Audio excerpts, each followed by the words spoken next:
Përshëndetje të nderuar shikues, po ndiqni edicionin e lajmeve të orës 14 në Radio Televizionin e Kosovës.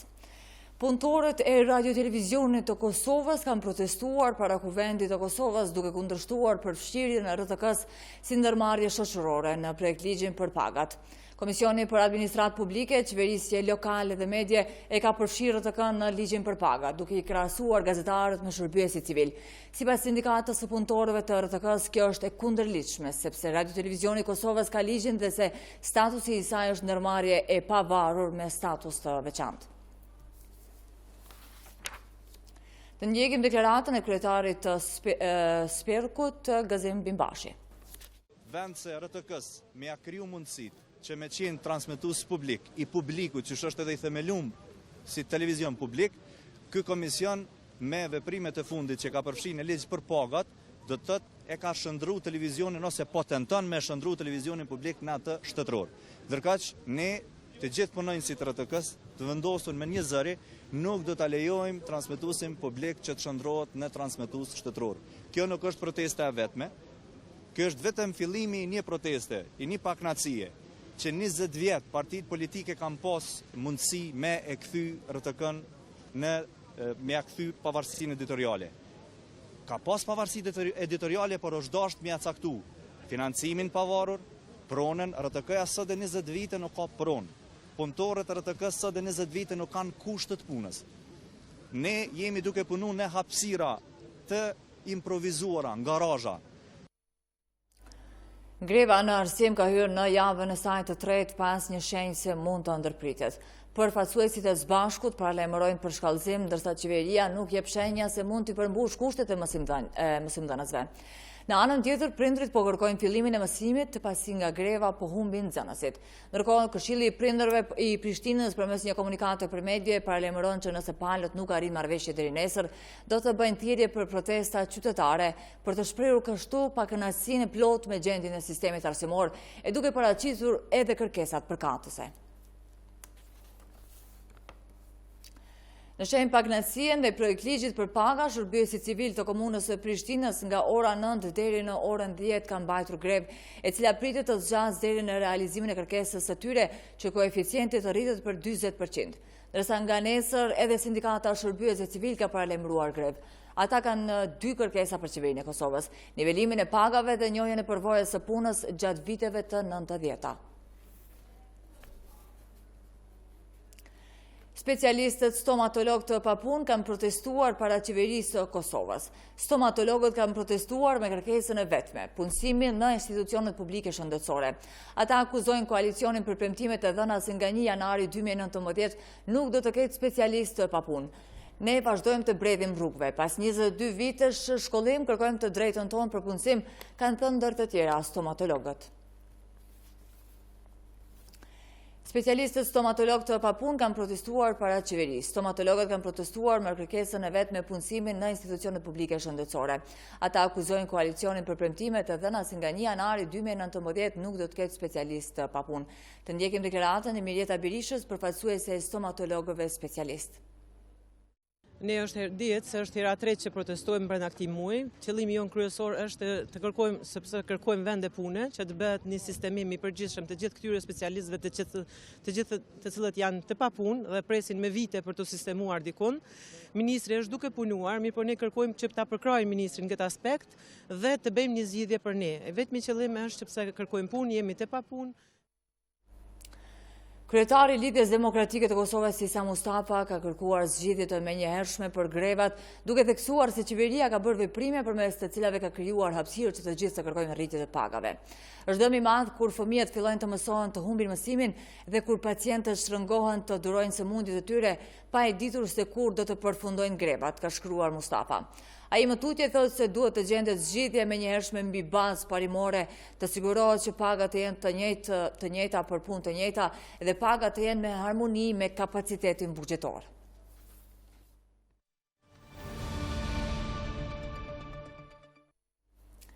Ka dështuar seansa shqyrtimit fillestar ndaj 12 akuzuarve lidhur me akt akuzën për fryrjen e listave të veteranëve.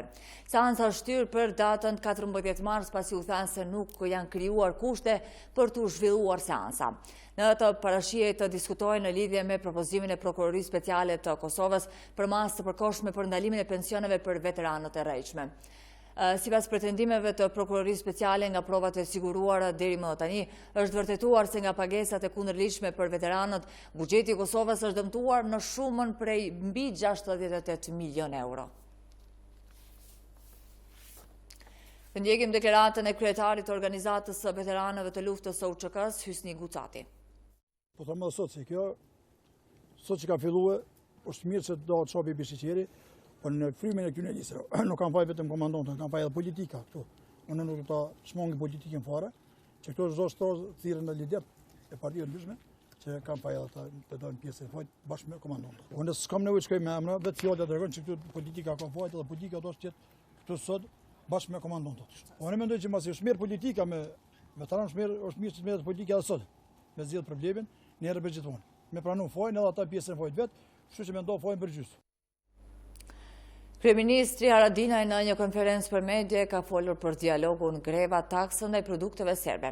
Të ndjekim pjesë nga konferenca e kryeministrit Haradinaj. Në momentin kur jam pyet për edhe që kom përmend borën, kam qenë ngjarje në natyrë tjetër, edhe në atë moment nuk kam dashur me i përzi poroshit. Pra nuk kam pas dëshirë që për shkak se kemi qenë të zonë një akademi për këtë morë ose një ngjarje të caktuar, edhe ka qenë një mënyrë më thon herën tjetër flasim konkret me ashtu. E nuk mund me komentue të tjerat çka kanë pasu, se nuk e di çka është porosia e tyre. Grevat janë rezultati i ligjit.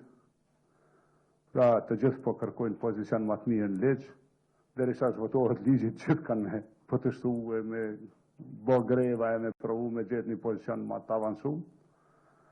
Është krejt normal që ka greva. Komisioni për Integrim Evropiane ka votuar plotësim ndryshimin e kodit të procedurës penale të Kosovës, që ka për qëllim të rregullojë mënyrën e gjykimit të krimeve në mungesë. Anëtarët e komisionit kërkuan që ky kod sa më shpejt të kalojë në seancë plenare. Vlerta Deliu Kodra, kryetare e këtij komisioni, thanë se ky ligj ka për qëllim të rregullojë mënyrën e gjykimit të krimeve në mungesë. Gjithashtu është miratuar edhe projekt ligji mbi ndarjet buxhetore për buxhetin e shtetit për vitin 2019. Procedurës penale ka për qëllim të rregullojë mënyrën e gjykimit në mungesë të krimeve të luftës në Kosovë. Do të thotë përmes 20 neneve të kodit të procedurës penale, të ruajt kolegë deputet, dini që ky projekt ligj është kërkuar edhe nga përfaqësues të Bashkimit Evropian në Kosovë dhe me zonën Avasolova, kur kemi pas takimin e fundit, është përmendur që është nevojë që ky projekt ligj të kalojë sa më herët në seancë plenare, me që e përmbush një, do të thotë kriter toni në rrugën tonë drejt Bashkimit Evropian. Këshilli ndërministror për investime strategjike ka mbajtur mbledhjen e parë në të cilën kryeministri Ramush Haradinaj tha se është një ditë vërtet historike, sepse tashmë kemi edhe investuesin e parë në Kosovë.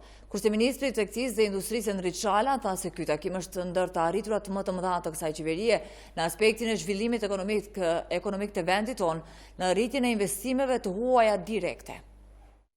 Nga sot mund të themi se filloi historia, po fillon marrëdhënia e re që s'ka ndodhur deri tani, po filloi me investitor strategjik, me partnerët me investime.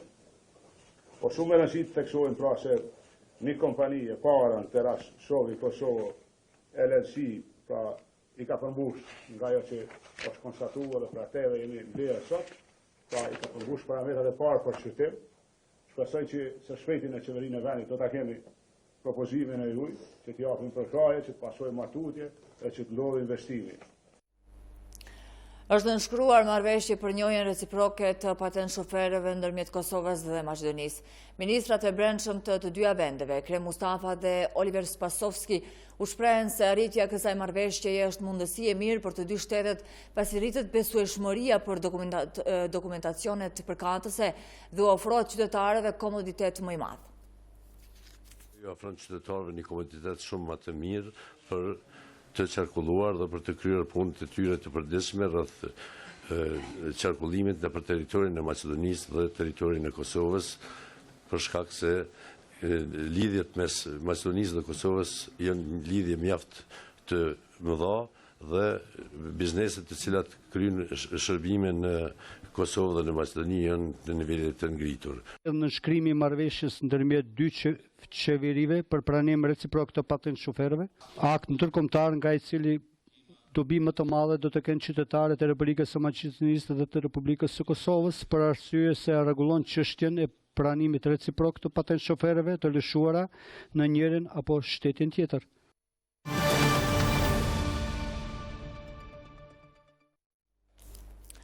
Nuk bëhet sa duhet për të zbardhur krimet të cilat janë bërë gjatë luftës në Kosovë, sidomos për zbardhjen e fatit të mbi 1600 personave të zhdukur. Kështu tha kryetari i shoqatës për të pagjeturit të zëri i prindërve në Mitrovic, Bajram Qerkini. Sipas tij, edhe 20 vjet pas luftës nuk ka drejtësi për dëmet e luftës në Kosovë dhe nuk po punohet nga institucionet vendore e të huaja për të zbardhur krimet. Dhe njegim një deklarat të Bajram Qerkinit, kryetari i shoqatës për të pagjeturit të zëri i prindërve në Mitrovic, dhe në emisionin Studio e Hapur në RTK.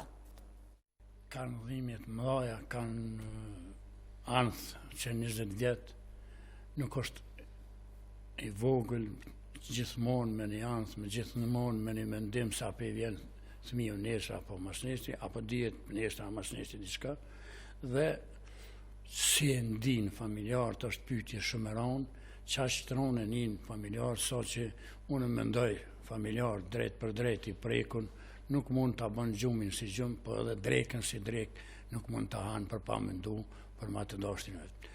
Sa e ndin se është ka ndihmohet, sa është ka shpërblehet në një mënyrë, këta familjar unë them se nuk bojnë sa duhet as vendorët, po ndërkombëtarët që edhe ju konvenon me shty këtë proces derisa ndashta pajtohen ose vinë gjeneratat e tjera të cilat largohen pak prej prindëve dhe në manë fond edhe merren vesh ma lehtë. Drejtësia ende në Kosovë nuk ka sa duhet për familjar, kur krahazohet Kauzi me një numër jashtëzakonisht një banorëve të vogël, Miloševići me Hitlerin, ne dim se ai ka bën vrasje vetëm që janë shqiptar, ka bën, si thon nani, një tmerr të jashtëzakonshëm të largon edhe prej vendeve të veta me mia njerëz, afërsisht 1 milion njerëz prej banimeve të veta, vetëm se janë shqiptar. Të nderuar shikues, ishte kjo tëra për këtë edicion të lajmeve. Ne ju falenderojmë për vëmendje, miru pafshim.